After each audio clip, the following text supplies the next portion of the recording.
आध्यात्म की, और दोनों के अंदर बैलेंस होगा तो समता घटेगी। हमको करना क्या है? करना कुछ नहीं। जब भी हम कोई भी एक्शन, छोटी छोटी सी बातों में हमको योगी की चीज़ों में हमको सीखना पड़ेगा।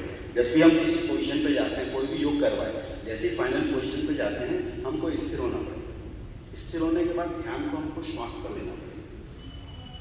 और जब श्वास सामान्य हो जाती है, मैं आपको बिल्कुल हकीकत बता रहा हूँ, ये करते करते करते करते ये अभ्यास जब घटित हो जाता है तो जीवन के तमाम छोटी मोटी चीज़ें आपकी ऐसे क्लियर हो जाती है। ये साधना के अंदर अपने आप में आ जाता है, घट जाता है आपके अंदर। और कुछ ये जब समत्व भाव में अंदर आ गया तो आपके कर्म आपके न्यूट्रलाइज होने लगते हैं। जितना भी कर्म है आपका वो न्यूट्रल होने लगता है, और उस समय आप ऐसी स्थिति में पहुंचते हैं। बहुत से योगी लोगों की आप में से बहुत से ऐसे लोग होंगे कि जिनको जो सोचते हैं वो मन में वो घटित हो जाता है। वो घटित क्या, कोई जादू नहीं होता वो। जब श्वास हमारा समता में आता है और जब हम संभाव के अंदर हमारा विचरण होने लगता है ना, तो सांसारिक चीज़ें ऑटोमेटिक बस में आ जाती है। ये एक मैग्नेटिक इफेक्ट है हमारे अंदर। ये ऐसा जादू नहीं है या बहुत बड़ी साधना नहीं है, ये सिंपल सी प्रैक्टिस है। ये प्रैक्टिस करते करते ये हमारे कर्मों के ऊपर है कि हमारे कर्म कैसे हैं, हम कब तक उस स्थिति या उस लेंथ ऑफ लाइन में आएंगे, तब हम हमारे साथ ये घटित होंगे। लेकिन कोशिश आपको हर पल और हर संभव करना पड़ेगा। जितनी चीज़ें सब संसारी हैं, ये चीज़ें वापस नहीं आने। हम कहते हैं ना, इसको आसक्ति बोलते हैं। जब तक आसक्ति का भाव आपके अंदर है तब तक योग तो घटित हो ही नहीं सकता। हम कितनी बड़ी, हम MA कर लें, BA कर लें, PhD कर लें, डॉक्टरेट कर लें, लेकिन अगर छोटी सी बात अगर हमारे अंदर घटित नहीं हुई तो ये सब डिग्रियाँ यथावत ऐसी कैसी पड़ी रहेगी। और ये प्रैक्टिकल के रूप में आएगा, ये किताबों के माध्यम से नहीं आता। और ये प्रैक्टिकल कहाँ से चलता है? ये केवल श्वास के माध्यम से चलता है।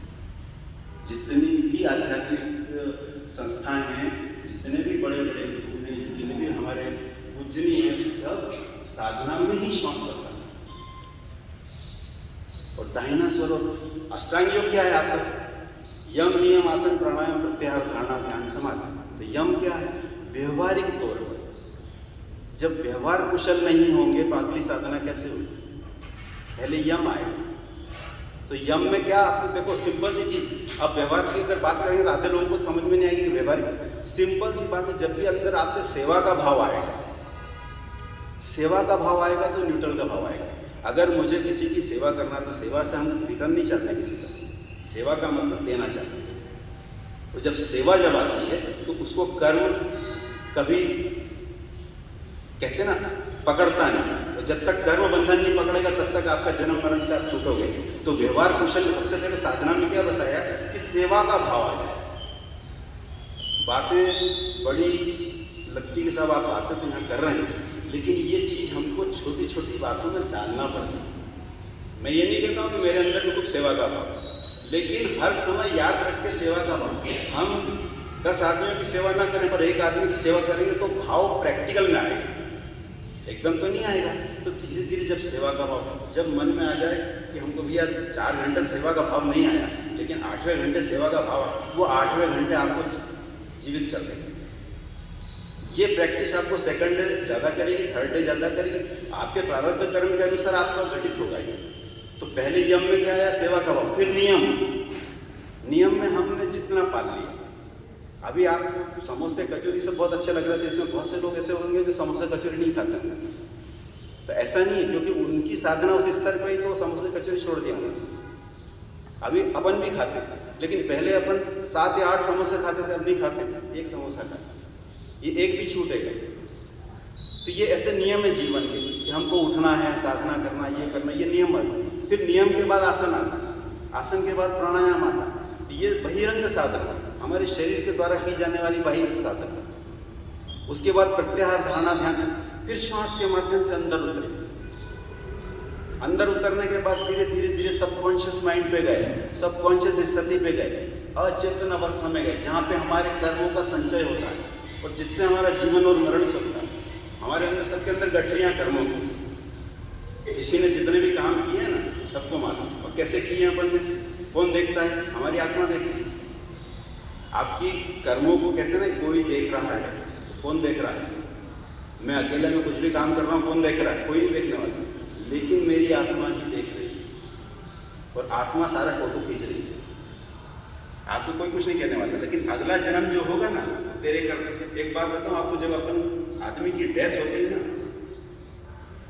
ये बात प्रैक्टिकल तौर पर मुझे ऐसा लगता है कि जब आदमी मृत्यु स्थान पे जाता है, क्योंकि अपने साथ कई ऐसी घटनाएं घटती है कि हम भी मृत्यु से साक्षात्कार हो जाता है, तब हमको सब बातें याद आ जाती हैं कि मैंने गलत किया, मैंने सही किया। ये पिक्चर आती है फट से। तो हो सकता है जब अपन मरणावस्था में जाएं तो उस समय जीवन की समस्त पिक्चरें अपने अंदर घूमती है। वो घूमती क्यों है मालूम है? वो आत्मा मतलब वो कर्म आपके स्वीकार करवाते कि हाँ गलती तुमसे हुई, और जब हमने एक्सेप्ट किया कि गलती हुई, अगला जन्म वैसे ही होगा हमारा। ऊपर वाला आपने ऊपर नहीं ले सकते। तो योग में देखो सबसे बड़ी बात क्या है, ये आसन प्राणायाम तो शरीर के सही, लेकिन सहज रूप से सरल बहुत अच्छा। मृत्यु के समय अगर आपको सहजता घट जाए, समझना जीवन आपका सार्थक हो गया। तो ये सहजता की प्रैक्टिस योग में करना पड़ता है, सहज भाव योग में लाना पड़ता है, आसनों के दौरान सहजता लाना पड़ता है, प्रैक्टिकल के दौरान सहज लाना पड़ता है, श्वास को सहज लाना पड़ता है। ये अभ्यास कब करते हैं कि जब हम अंतिम अवस्था में हम लोग जाएं तो सहजता घट जाए। अगर किसी प्रकार का विचार आ गया, किसी प्रकार की कुंठा आ गई, अगला जीवन बिगड़ जाता है। तो गलती हो ही नहीं सकती उनसे। तो सहज रूप की साधना जो होती है ना, सहजता, ये यहाँ से। अब ये सहज साधना कैसे होती है मालूम? थोड़ा सा बस ज़्यादा टाइम नहीं है आपके पास, मैं एक सब लोग ध्यान की अवस्था में आएंगे और मैं बताऊंगा, देखिए आपको शायद थोड़ा सा मजा आए इसमें। जो आराम से आप बैठ सकते हैं उस अवस्था में बैठ जाइए, और जो बैठने में प्रॉब्लम हो, जो लेट सकते हैं वो लेट भी जाइए, है ना। जिनको लेट के करना है वो लेट भी सकते हैं, जो बैठ के करना चाहें वो बैठ भी सकते हैं। आंखें बंद रखना।